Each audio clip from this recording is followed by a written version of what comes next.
welcome back to Franklin Covey's twice weekly podcast on leadership with Scott Miller. That's me.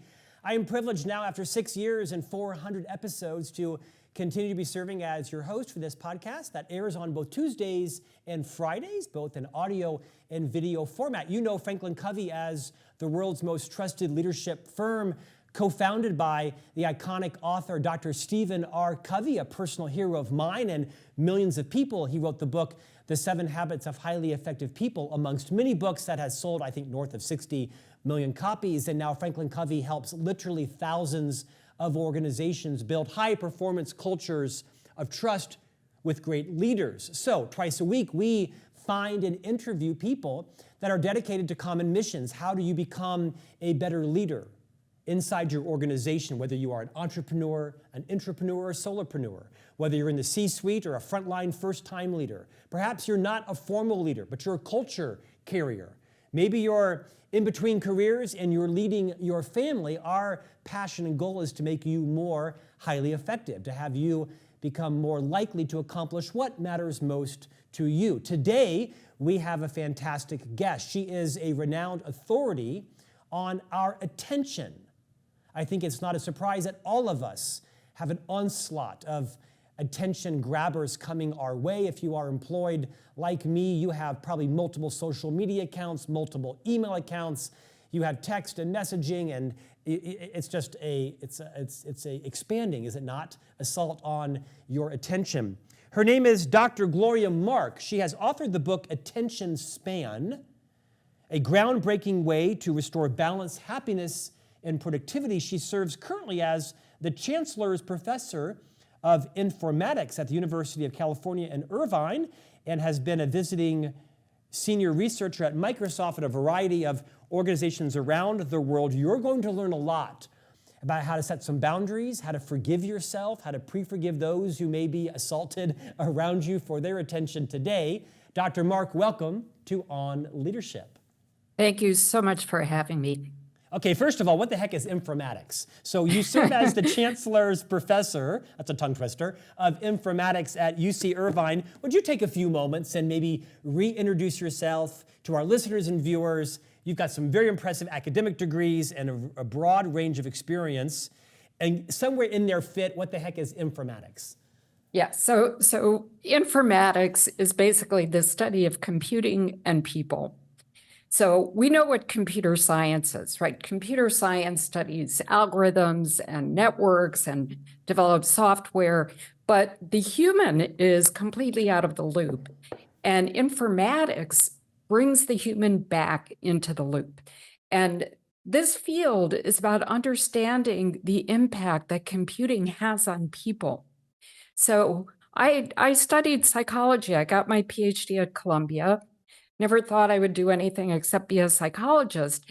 And then I stumbled into getting hired in an information technology organization, fell in love with it, saw that as the future, and never turned back. And so I've been studying people's attention, particularly attention spans, when they use their devices, computers, phones, tablets.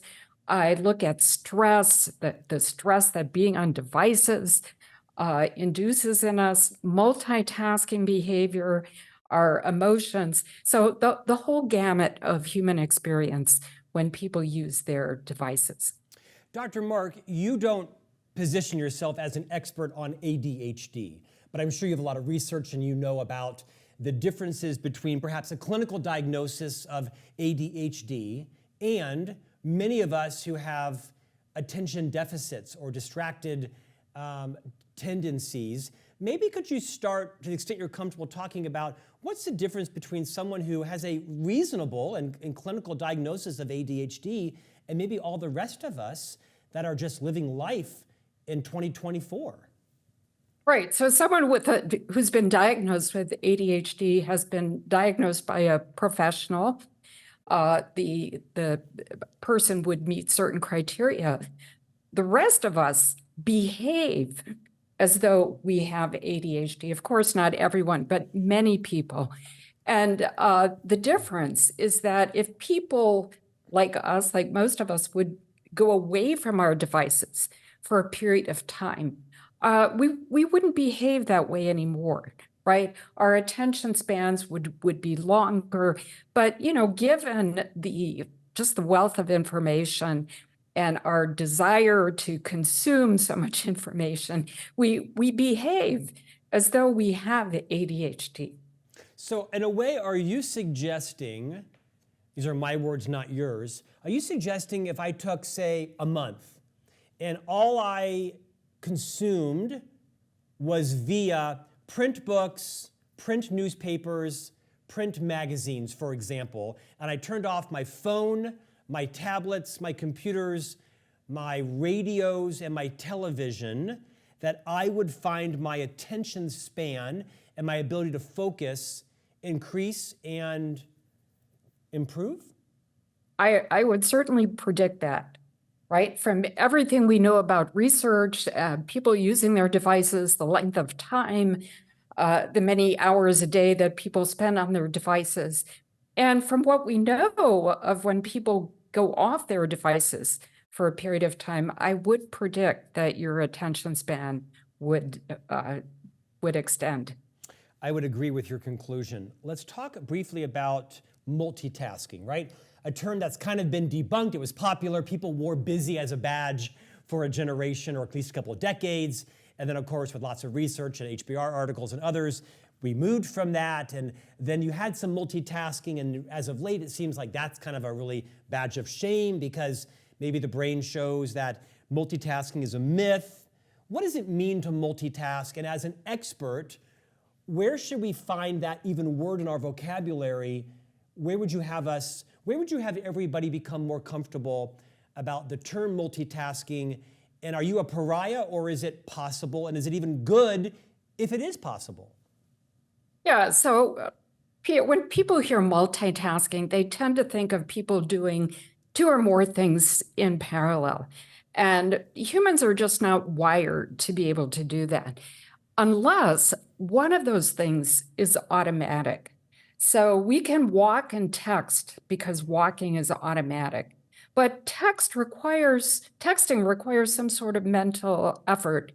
So I might be walking down the street and texting, but as soon as a bicyclist comes and clips me, or I'm starting to cross the street and a car comes and tries to almost run me over, I'm going to stop texting, right? And all of a sudden, I'm going to direct my attention to that bicyclist or that car.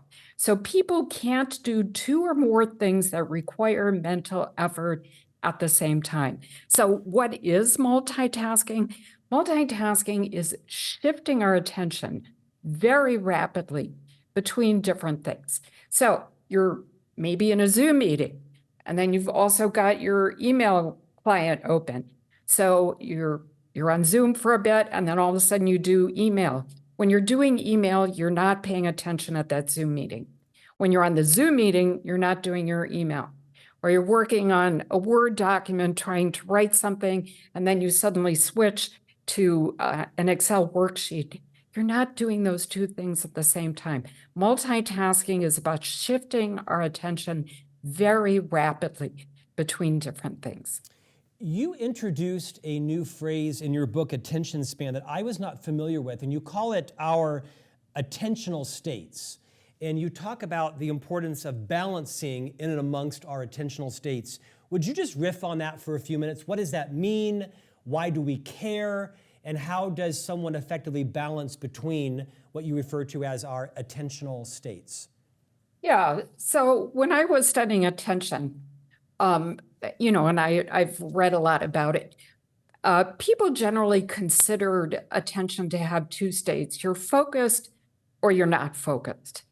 And I realized it's a lot more nuanced than that, because you can be paying attention to something and you can expend a lot of mental effort. Like if I'm trying to write something or read something difficult or do calculations, I'm using mental effort to do that. But if a person is watching a YouTube video or scrolling through social media or maybe reading a news item, it doesn't require so much mental effort. So I realized that another dimension that's really important to consider is how challenged a person is. Not only are they engaged or not engaged, but how challenged are they in what they're doing? So what I did was came up with a framework. Think of it as a 2x2 table. If a person is engaged and challenged, I call that a state of focused attention. If a person is very engaged and just not at all challenged, like playing solitaire, playing a simple video game, reading social media, I call that rote attention. It's a label, right? If you're not engaged and not challenged, I call that boredom. And if you're challenged but not at all engaged, I call that a state of frustration.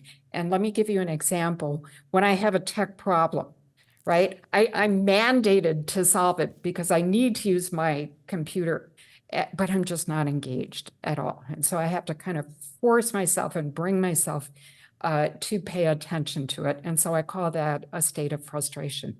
So we have these 4 states, right? We have focused, rote attention, boredom, and frustration. Now, the idea of balance is really important because there's a myth that we should be focused as long as possible throughout the day. And I Googled this and I found so many different consultants and advice of, how to pay attention, how to be focused 10 hours a day, how to achieve nonstop focus. Well, here's the thing. Here's why we can't do that. We have a limited amount of attentional resources. Think of it like a tank. And when you exert focused attention for a period of time, we're using up those resources. They're precious, right? And when we use up these resources, we get fatigued, mentally fatigued.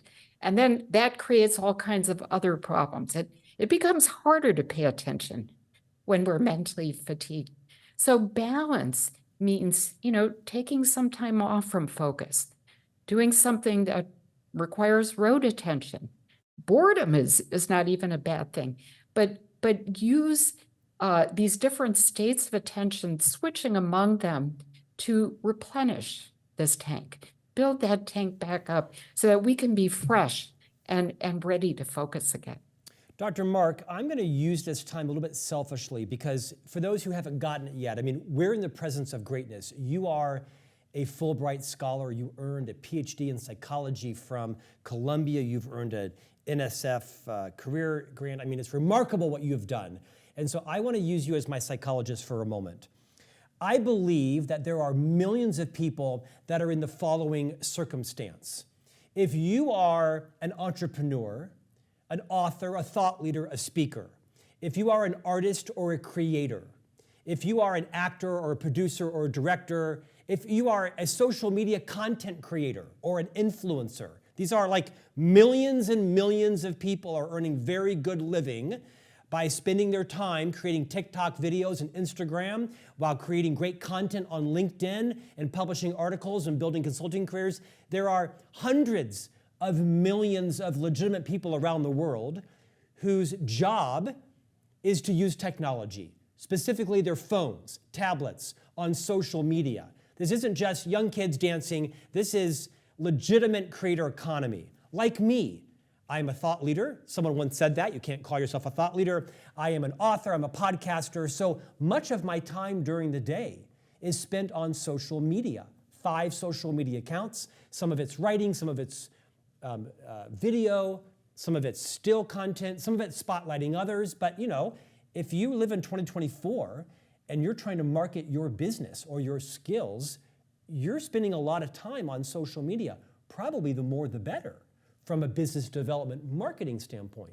Now, square that with everything you just said, researched, and written about, and the fact that it's having a deleterious impact on my relationships and my family, on my attentional states, on my ability to do my best work, my ability to focus. By the way, I like to read print newspapers and magazines and books, so I balance that well. But I know that my attention span is being diminished by the 6 hours a day that I spend on technology devices and such. How do you square that really real conundrum for a large audience of humans? Okay. Long So first of question. all, Thank you for your patience. no, and it's a great question. So first of all, let me make a difference between people who are on social media for a living, right? So they have to be on social media. So let's put them aside for a moment. I am not against people being on social media. The problem is when people can't pull away from social media. It's human to be distracted. There's no problem with going on social media. The problem is when we fall into an attention trap and we can't pull away. And when people have something more important to do, when there are other things that people ought to do, but they find social media so compelling that they can't break away. In fact, I even recommend that if you feel mentally fatigued and if you feel like you're starting to get exhausted, you should take a break. And of course, the best break is to go outside. That's absolutely the best break. But if you have a few minutes before, say, a meeting, you can do some rote activity, do something simple, easy, engaging, give your mind a break. And social media is not bad for a few minutes, right? To just help your mind kind of reset, think of something else for a bit. The problem is when we get stuck in it and we can't pull away. That's when the problem starts. So social media in and of itself is not bad. But I will say, and this is something that I found, is that quite a large segment of our society goes to social media for news, right? And it's not bad to get news headlines from social media, but then people don't dig deeper. Research shows they don't click on links to read the actual story, to learn more about it, but they just get a superficial offering of what's going on. And so that's the part that I object to. I don't think most people admit to doing that. That's someone else. That's not me, right? I think what fool would go on Facebook to learn who to vote for president? I don't think anybody in America would admit to doing that, but clearly some are, as evidenced by the billions of dollars spent in the Russian troll factories producing that information. Well, about half of American adults get their news from social media.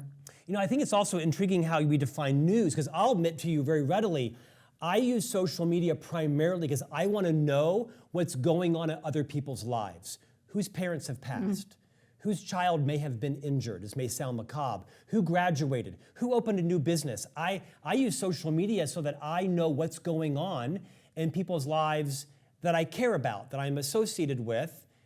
And you might call that news. I would call that maybe updates and information, but I'm sure I consume some level of news the same way. Let's pivot for a moment on some practical tips and hacks.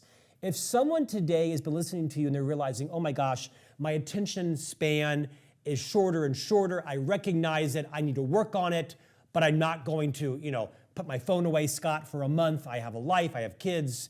Are there some middle grounds that are very practical? You might say, here's some boundaries that you can set for yourself. And if you do these things for X period of time, you're going to see a heightened ability to focus, and you maybe be better balanced in what you call your attentional states. Yes, absolutely. Let me start by saying I am not against technology. I am a big proponent of technology. I'm very excited about technology. What I advocate is that we have to learn how to live smart with technology. That's the key. And so how can we do it? So the idea is for us to gain control over our attention, for us to be aware that we have limited attentional resources. These resources drain pretty fast, especially when we're trying to manage so much information, online, and we have this we have this urge. We feel compelled that we have to take it all in. So one of the first things we can do is to gain what I call meta awareness. Meta awareness is the idea of being aware of what we're doing as it's unfolding. There are so many actions we do with our devices that are automatic. I see my phone, I pick it up and I grab it and swipe it open. That's an automatic action. Half the time we interrupt ourselves. So it's not that we're just interrupted by phone rings and text chimes and email notifications, but we have urges within ourselves, or we remember something we have to do, or it's just pure habit. We interrupt ourselves and go to email or social media. Meta-awareness is about recognizing when we do these automatic actions, probing ourselves and reflecting and understanding, why are we doing these things automatically? For me, I will go to social media because I'm bored or because I'm procrastinating. And when you realize that you're doing something automatically, you can become more intentional. And I'll ask myself, do I really have to read the news right now? When you're intentional, you can make a plan. And when you can make a plan, you can gain agency over your attention. And my plan might be, I'm going to work 30 more minutes and then I'm going to take a break. So that's one thing we can do. Another thing we can do is practice forethought. And forethought is about imagining our future self. And what makes the most sense when we use our devices is imagining our future self at the end of the day. So let's say there are certain things you want to accomplish, and then all of a sudden you go on social media, right? Create a visualization of yourself, your future self at the end of the day. Where do you want to be? How do you want to feel? Who do you want to be with? I visualize myself sitting on the couch, reading, maybe drinking a glass of wine, relaxing, feeling fulfilled. And the last thing I want to visualize myself doing is working on that deadline. I want that deadline to be done and behind me. And so visualization of our future self is very powerful. It's a very powerful technique that can help us stay on track, help pull us off of the news or social media, and keep us doing the things that we ought to be doing. Another thing we can do is to be aware of our own personal rhythm of attention. So everyone has peaks and valleys in their attention throughout the day. And it's individual, it's a personal rhythm. For most people, they have a peak mid-morning, and then another attentional peak mid-afternoon. And they tend to have a valley right before lunch, sometimes after lunch. It depends on your chronotype, which is your biological rhythm. Are you an early type? Are you a late type? And it also depends on, how much focused attention you've been using. I mean, it depends on a lot of things. But in general, understand when your peaks are. Can keep a diary. That's what I've done. I've had my students do that. And when you understand when your attentional peaks are, plan to do those tasks that require the most energy, the most creativity at those times when you're at your peak. And don't waste that peak by doing email or going on social media, but use your attentional resources wisely. I think that is golden advice. One of the most impactful books I've read was Dan Pink's book, When. And I'm embarrassed to admit, it was the first time I'd been exposed to the concept of having like a circadian rhythm. And I became very aware that my peak is 4 a.m. to about 10:30 in the morning. And I'm an early riser. My trough, as he calls it, or as it's called, was like about 11 to 2. I get a bit of a recovery from 2 to 6. And then as a dad of 3 boys with my wife, I'm a parent, so there's no choice until about 8:30, where I'm flat asleep by 9 o'clock every night. And like you've just suggested, I become very intentional with my priorities, my time, my attention, my creativity, and where I use social and what I do in terms of my peak, my trough, my recovery. I'll try to make this question short. I know you are a consultant and advisor to a lot of tech companies, so I expect your response to be a bit measured. One of my favorite activities is to stand in line at the DMV or the post office or Burger King or the county fair and watch people in line. And one person will just, for some reason, take their phone out of their pocket and check it. And almost like clockwork dominoes, everyone does the same thing, everyone knowing that their phone hasn't rung. I guess that's because human behavior driven by either the dopamine or the genius of these technologies and the ergonomics and brain science and the reward patterns of our brains. I'm way over my diving board metaphorically on knowing that. What would you like us to know about how we are being maybe lured into using more of our time and attention by the genius of the business models and the science of tech companies? What do we do to set some boundaries around the fact that we're all not that unique? Yes, so you bring up such a great point. Of course, algorithms can lure our attention, and let me get back to that in a moment. But let me also say that there is a social component to our use of devices. So standing in line, one person pulls out their phone. There's a contagion effect, right? I used to wait at the shuttle stop when I worked at Microsoft Research in the summers. And back in 2012, when I first started working there, people used to talk to each other in line, right? But as the years went by and I worked there in the summers, I noticed people spoke with each other less and began to be on their phones more and more. And so there was this contagion effect. I was recently in a cafe in Vienna, and I was by myself, and I pulled out my phone. And then I looked around, nobody else was on their phones. And so I put my phone away, right? So there was this cultural pressure to not use my phone. And I began to appreciate the beautiful Art Nouveau surroundings of this cafe. So there is a social component. There's habit, of course, but you also bring up such a great point about algorithms. So every time we go on the internet, we leave behind digital traces. And ad remarketing companies and tech companies can glean information about us. So things like what the websites we go to, what we choose to like on social media, it doesn't even have to be the content that we post, but just simply our actions, our behaviors. And this information is used to create profiles about us. And based on those profiles, information is targeted to us based on the most likely thing that's going to attract our attention. So for example, if you're considered to be an extrovert, you might get an ad for let's say, beer that shows people partying, right? And so it's conveying this notion of, the happiness you get being in a party.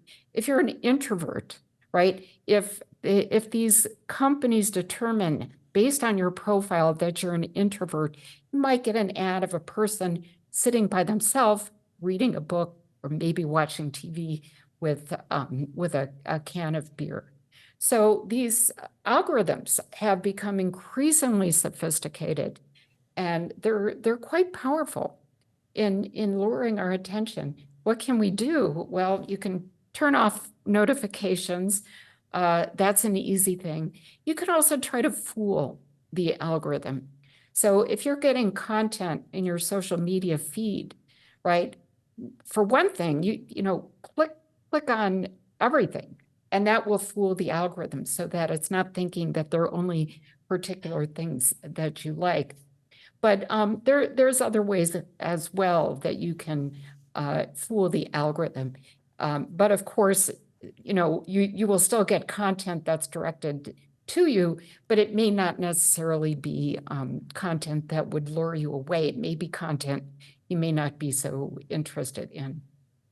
I'm still stuck on the line. I was recently in a cafe in Vienna alone. That sounds very appealing as a father of 3 sons in Utah. So whatever you said after that, I'm sure it was magical. I can guarantee you my phone will now start pushing me ads for beer because they've heard beer from you on this podcast. Let's end with what is my favorite chapter in the book, chapter 9. You call it Personality and Self-Regulation. I'm really into self-regulation because it's an area of growth for me, physically and verbally, as my wife reminds me daily. What would you like people to know about how our maybe natural or cultivated personalities, if you know anything about, epigenetics and our origin stories, we know that we are the way we are for many reasons. What would you like us to know as you send us off about how our personalities drive our self-regulation as it relates also to our attention spans? Yep, great question. So first of all, we are unique individuals, right? Everyone is born with a unique set of personality traits. We can't help how we were born, but just because you were born with a set of traits which give you low self-regulation, it doesn't mean you're doomed, right? There are things that we can do to gain control over our attention. People who are born with a tendency for neuroticism, this is emotional instability. Neurotics tend to replay events in their minds over and over again. So if you had a conflict with your manager, or you had an interaction with someone and you keep thinking, oh, I should have said something different, neurotics keep replaying that event over and over in their minds. Remember my common theme that we have this limited tank of attentional resources. And if you're using your attentional resources to replay events in your head, you have less resources you can use to devote your attention to what is important for you. Another personality trait that affects our attention is conscientiousness. And it turns out that people who are highly conscientious tend to check their email more often. We find that people average checking email about 77 times a day in the workplace. Conscientious people tend to check it more often. That's because they want to make sure no email gets through the cracks. Wait. Yes. Conscientious people, quote, check their email more than 77 times a day? Yeah, the average is 77 times across all personality types. And conscientious people are, they bring that average up. Yes. Well, as a Catholic, I would have considered myself to be a conscientious person. Okay, maybe that's guilt, different story. But that's riveting. That is absolutely riveting. Yes. I guess you're also saying it's not normal to replay a meeting 27 times in your head over 3 days. That's not normal. That's neurotic. Is that what you said? It's normal for a neurotic. It's normal for a neurotic. That. The doctor Right. is in. I interrupted you. Yes. Maybe you wanted to land that point. I apologize. No, so that is. So there are personality types that affect our attention. Some people are born lucky with good self-regulation, and a person who has good self-regulation scores high on a conscientiousness personality trait and very low on an impulsivity personality trait. And it's just the way it is. Some people are born that way, but it doesn't mean we can't change, that we can't do something about it. Everyone has the potential to gain agency over their attention, and some people just have to work harder to be able to do that. Dr. Mark, you are the real deal. You have over 200 research papers published in journals. You've consulted with Microsoft, IBM, and companies of the same stature. Oh, and by the way, you are a Fulbright scholar. You earned your psychology degree at Columbia. Your parents should be proud. Your book is called Attention Span, a groundbreaking way to restore balance, happiness, and productivity. What a delight to learn from you today. My wife will want to replay this conversation over and over again in my presence, maybe as subliminal suggestions as I sleep. What's next for you? So I am working on another book, and not surprisingly, it relates to attention. So maybe I'll leave it there. So I'm still working out some of the details of it, but it's going to be like the next step, right? This book was about the mechanics of attention and what we can do to gain agency. And this next book is going to be about how we pay attention shapes our experiences and shapes our lives and what it's doing to us in this digital age. I also write a Substack, which is called The Future of Attention, where I talk about all kinds of topics that relate to our lives in the digital world and how it relates to our psychology, our attention, our emotions, our well-being, multitasking, distractions, and so on. I can tell you gaining agency over my attention is almost as appealing as finding myself in a cafe in Vienna alone. So stand by for those two accomplishments. Dr. Mark, you're a class act. Thank you for joining us today. Thank you so much for having me.